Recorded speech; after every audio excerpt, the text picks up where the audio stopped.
Hello and welcome to EduFund.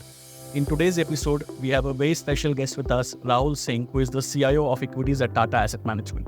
He brings around 27 years of experience. Rahul has worked with Ampersand Capital Investment Advisors, Citigroup, and also Standard Chartered Securities. He is currently heading the equities and the fund management team at TATA Asset Management. And qualification-wise, he holds a BTech in Mechanical Engineering from IIT Bombay and an MBA in Finance from IIM Lucknow. Welcome to the show, Rahul. Thank you. Let's talk a little bit about the new fund which is being launched, the TATA Nifty500 Multicap India Manufacturing 50-30-20 Index Fund. If you can throw some light on the constituents of the fund and a little bit about the rebalancing and frequency of rebalancing. Sure. So I think, as you know, manufacturing in India is seeing a reasonable amount of revival given the interest from the world to use India more and more for manufacturing exports, given the geopolitical situation. We thought that a multi-cap kind of an approach to passive investing in manufacturing is the right way to go. And for that, we constructed this Nifty multi-cap 50-30-20 because, let me explain this 50-30-20. So 50% is reserved for large cap, and mid cap 30%, and small cap will be 20%. Because what is happening in manufacturing is that you are seeing a lot of smaller and mid-sized companies also. And the normal rebalancing and the stock caps, etc., will be very similar to what we see in other indices. They will follow the same timelines of 6 monthly reviews and obviously daily rebalancing given the movements. So that part of the index, how the index funds operate, remain absolutely same. But being a thematic, we also felt that there was a need to have separate categories like large, mid and small. Otherwise, indices can tend to become very large cap dominated, which we didn't want in this case. Okay. So can you throw some light about the manufacturing sector overall? I mean, India has always been an agrarian economy, and now the share of manufacturing in the overall GDP is increasing. So if India has to be a developed economy by 2047, what is the kind of role which manufacturing sector is going to play? Yeah, it's a huge opportunity for India to increase the manufacturing proportion in GDP, which is right now in low teens. So essentially what happens is that India moved from agri-based economy straight to services. Yeah. The manufacturing leg was missing, and somewhere the other East Asian countries, if you look at Southeast Asian and East Asian countries, grew very, very strongly in the manufacturing sector. So we missed the bus, you can say, from 1980-90 onwards to 2010-2020. And now we are getting a second chance because of the geopolitical scenario that the entire world wants India to succeed as an alternate manufacturing hub. It can never replace China, or it can never replace Taiwan in, say, semiconductors, but at least an alternative over the next 5-10 years is what the world is looking at. And I think it's once in a lifetime kind of opportunity for a country like India, because ultimately manufacturing can provide a much more sustainable employment opportunities, which is what we need as a country. So this will make the economy also very balanced and make this 6.5-7% GDP growth rate, much more sustainable. So while the effort has started because of the geopolitical scenario, also government is trying to do its bit in terms of promoting some of the large industries to come into the country. Whether you look at started with PLI in electronics, then obviously we are seeing something in electric vehicles, and now the big one being semiconductors. So it's a multi-year effort, and it's a multi-year opportunity.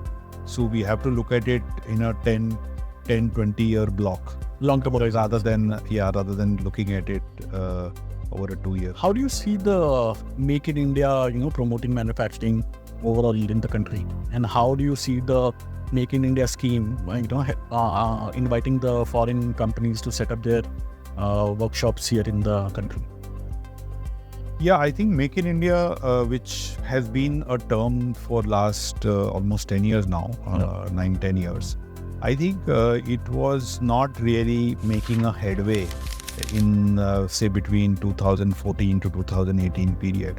Post-COVID and post-disruptions which happened during COVID, the world has realized that there is a merit in having alternate sources.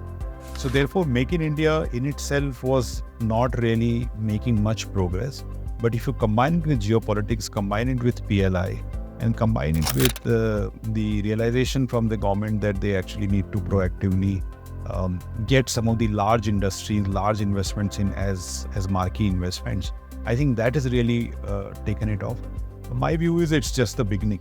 We cannot say that we have done everything. This probably we have scratched only 10% on the surface.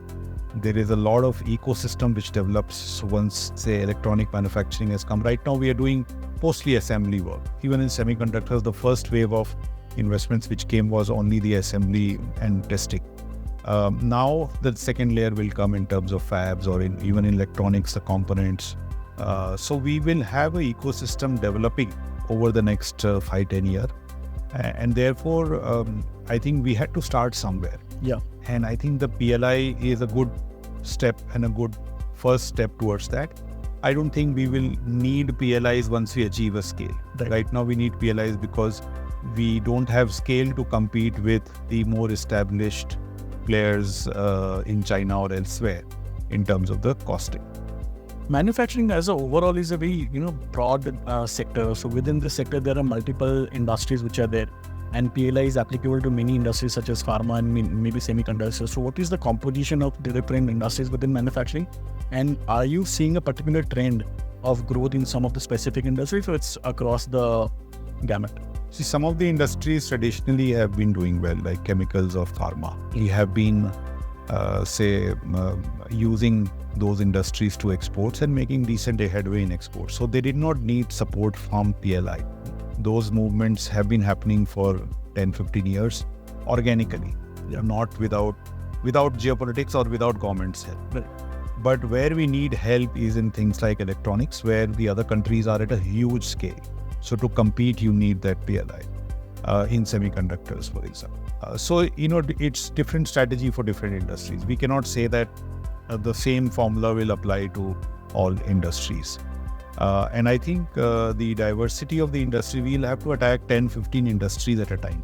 We cannot say that we'll only do textiles or we'll only do X, Y, Z. It'll have to be attacked simultaneously. And I think we are seeing that there is a multi-pronged approach, and it is not heavily dependent on one sector or one set of industries. You mentioned about risk in the thematic funds also. So talking about this particular fund, you mentioned that this 50-30-20 is a multi-cap segment where you are also taking, you are earmarking 50% to large cap. So would it be safe to assume that since 50% is in the large cap, the risk will be automatically on a lower side for particularly this index? There will be, it will be on the lower side compared to, let's say, a full mid and small cap portfolio, yes. But compared to a large cap, full 100% large cap portfolio, obviously it will be heavy high risk. So we wanted to keep a healthy balance between large, mid and small so that the investors are not completely exposed to the risk of mid and small cap. So would it therefore 50-30-20 was a good balanced kind of portfolio we could construct. So can I say that this is more like a capital protection along with capital conservation, both balanced together? You could say that. Yes, idea was that only.